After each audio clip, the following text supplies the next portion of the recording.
So, Chris, introduce yourself to the world, who you are, what you do, your business, and, how you got here.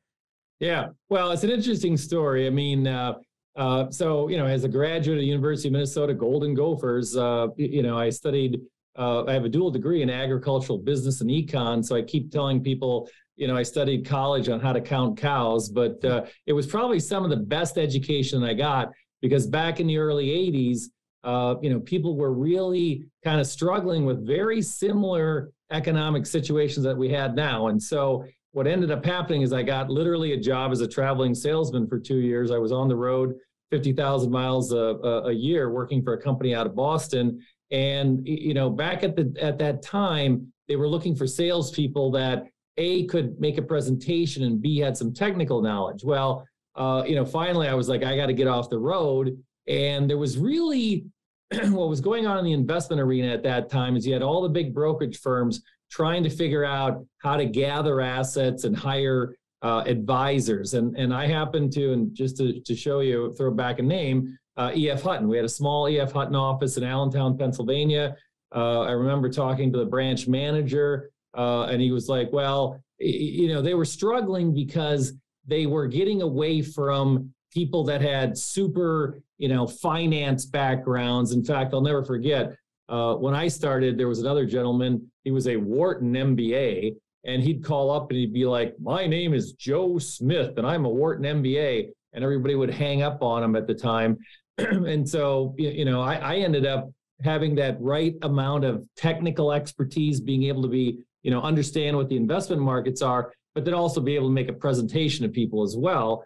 And that's really how I got started. And then, we had the whole, genre change from E.F. Hutton to Smith Barney to Morgan Stanley. And I did some kind of unique things back, when I was in the brokerage industry. We latched on to the managed money area very early. I literally was in its infancy. And when I talk about managed money, I mean, brokers back in the day in the early 80s were still buying and selling stocks for clients. They'd call you up like, hey, Will, I got IBM. I think it's going to have good earnings. Let's buy a couple hundred shares. And IBM would go up and you'd sell it and you make a commission. And I was like, I don't think that's the right thing to do for people. I was literally about your age when I started. I'm like, how do rich people make money? Mm-hmm. And it dawned on me that rich people hire professional money managers. So I was kind of at the beginning of really the professional money manager stage. And throughout my career, what I enjoy about my job is I talk to these money managers, and it's the ultimate software business. And what I mean by that is they're literally taking your money and making money with that. Well, then flash forward, I would hire money managers for wealthy individuals. And then I saw all the mistakes that they made. They buy stocks on the way down, over concentration, whatever the case may be.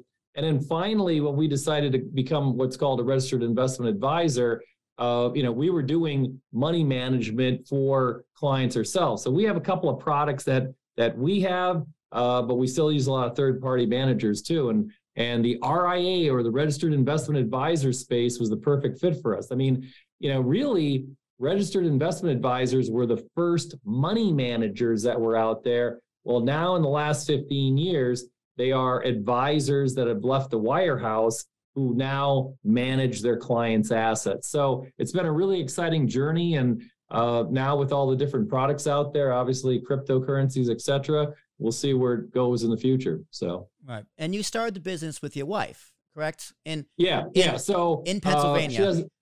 So she, everybody's like, hey, what's it like working with your wife? I'm like, well, if your wife's really good at what she does, it's really it's easy. Really easy. Wind her up, let her go.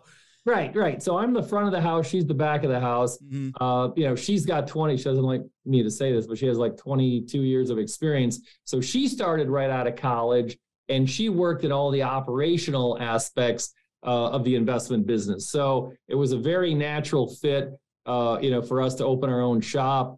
I like to tell people we're like that cool little pub where you come in, we know you, we have certain beers on tap.